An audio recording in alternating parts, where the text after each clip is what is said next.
Alright, today as we start our new unit, we're going to look here at our do now. We're going to be starting our unit. It's going to have a lot to do with positive and negative values, integers, and other positive and negative real numbers.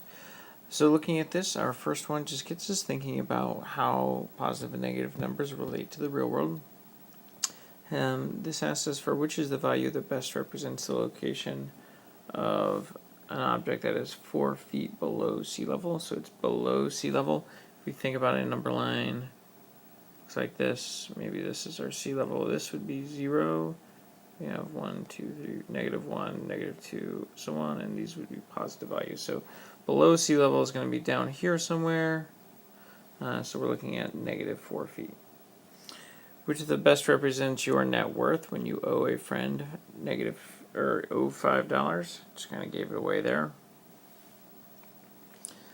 So looking here, when you owe somebody money, you have a negative net worth. Having positive numbers, that means you have a positive amount of money. That means you don't owe anybody. That's a positive thing.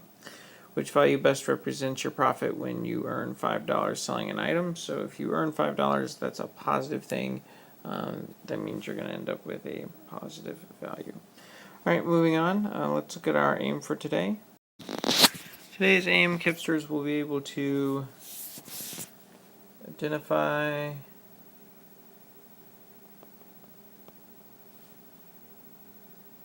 additive inverses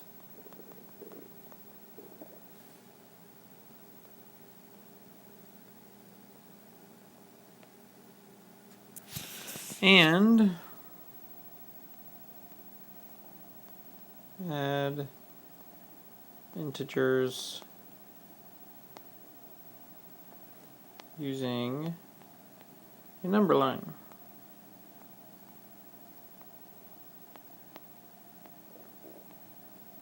Kipsters will be able to identify additive inverses and added integers using the number line. So, looking over here, we've got a graphic organizer. Take a moment, fill out this graphic organizer with all of the things that you know about positive and negative numbers, and we'll check back in a minute to see if there's anything that we need to add.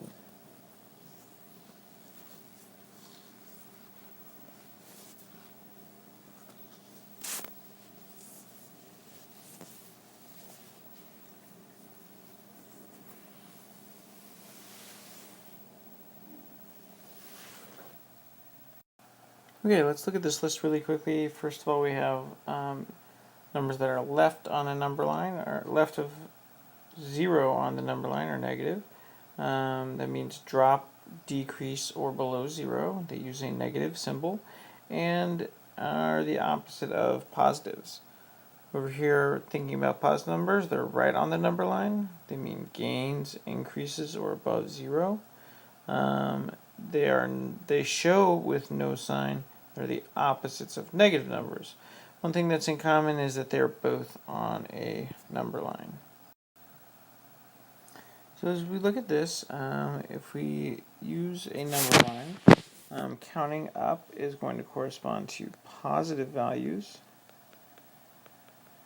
and counting down correlates to negative values. So where do we begin with locating numbers on a number line? So we begin at 0. If I have something like 4 plus -6, I can say the 4 is an increase of positive 1, 2, 3, 4. Putting an arrow on the end there. And -6 would be 1, 2, 3, 4, 5, 6 in the negative direction. So this would show me that -4 or 4 plus -6, it ends here at -2, and that would be my value. So where do we begin locating a number on the number line?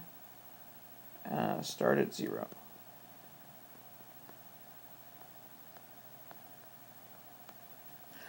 What do you call the distance between a number and 0 on a number line? This should be review. If not, we're going to remember this is called absolute value. Absolute value is the distance that a single number has between itself and 0.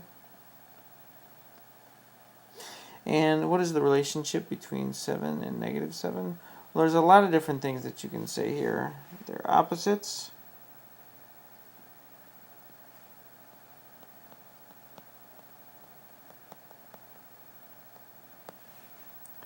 They add up to 0.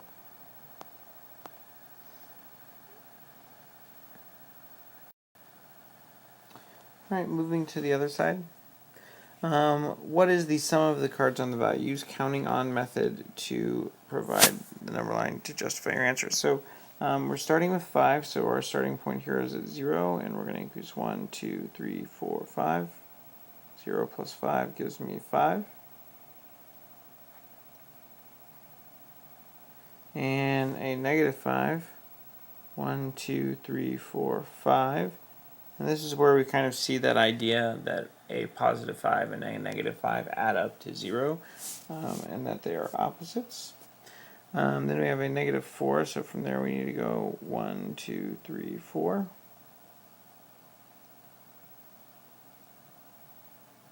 And a positive 8, so that means 4, 1, 2, 3, 4, 5, 6, 7, 8.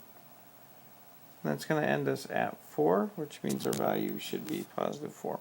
What is the final position on the number line? 4. What card or combination of cards would we need to get back to 0? So a couple of different options here. We could go with negative 4, or we could create a combination of cards like negative 5 and positive 1 to go ahead and fulfill this. It does not have to be done in one step necessarily. Write a real-world situation that could represent this value. Then go ahead and tell me in your situation what would have to happen to get it back to 0. And finally, write a story problem using money that represents this new idea of 200 plus negative 200. Go ahead and pause and do that on your own, and come back and check in for another example. Alright, real-world situation. Represent the value negative 10. I owe $10.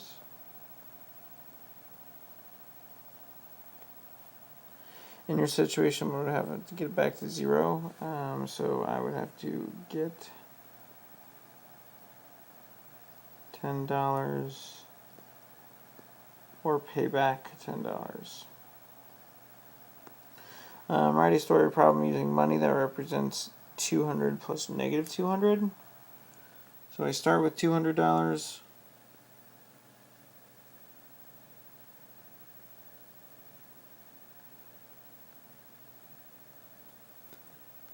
And I owe $200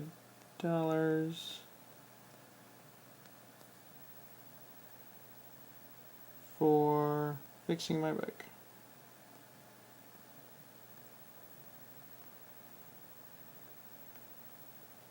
Okay, so quite important at work time. I want to go ahead and explore this together. Use the number line to answer each of the following.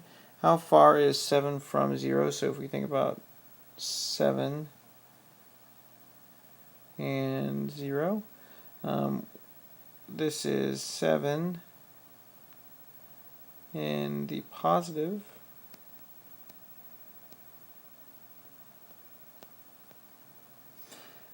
What is the opposite 7? That would be negative 7. How far is it from 0 to negative 7? This is also 7, but it's in the negative direction. And this is where we see the idea of absolute value coming into play. Absolute value asks you the distance between 0, and so this is 7 and this is 7. They both have an absolute value of 7 because both of them are 7 units away. When we add the direction to it, that's when we're no longer talking about absolute value. How would we show 7 and negative 7 on the number line? So that would be count forward for 7, then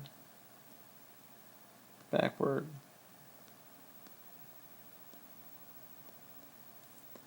For -7. What does this tell us about the sum of 7 and its opposite? -7 equals 0. And we should start to recognize at this point that anything that's added to its opposite is going to give us a sum of 0. Alright, looking at the curved arrows we drew for 7 and -7, what do the relationships exist between these arrows that would support our claim about the both 7 and -7? They are opposite sizes, or opposite directions, and same size.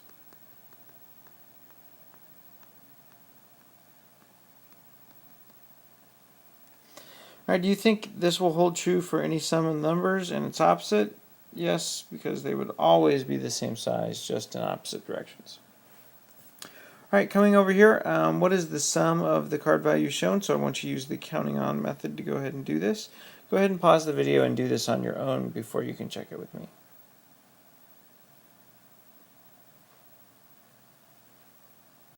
So looking here at this first example, you can see my very sloppy counting. We have the -3 that takes us backwards. We have the +5 which takes us forward, a next +4 that takes us forward, and then a -5 that gets us back, ending us back here at +1. So the ending position is 1, and a combination of cards that would give us back to 0. -1 would obviously take us back into one step. But we could also add -5 and +4. Alright, so what is the sum of the card values? Again, using the counting method. Go ahead and make sure you've done this on your own. Alright, so once again, we're going to be using the counting method, counting forward 1, 2, 3. And then the -6 has me counting backwards 1, 2, 3, 4, 5, 6. That ends me at -3. And a +4, 1, 2, 3, 4. Gets me to a +1. And -5, 1, 2, 3, 4, 5. It gets me back to -4. Final position is -4.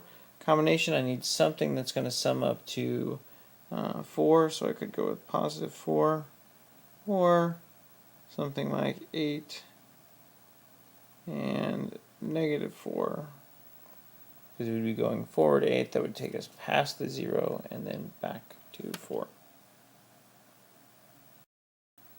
Alright, at this point, go ahead and finish up your alone time. This first question is asking you to put some card values together that would get you back to 0. And write an equation for the sum of the model of the situation it's providing. And then write an equation for each diagram.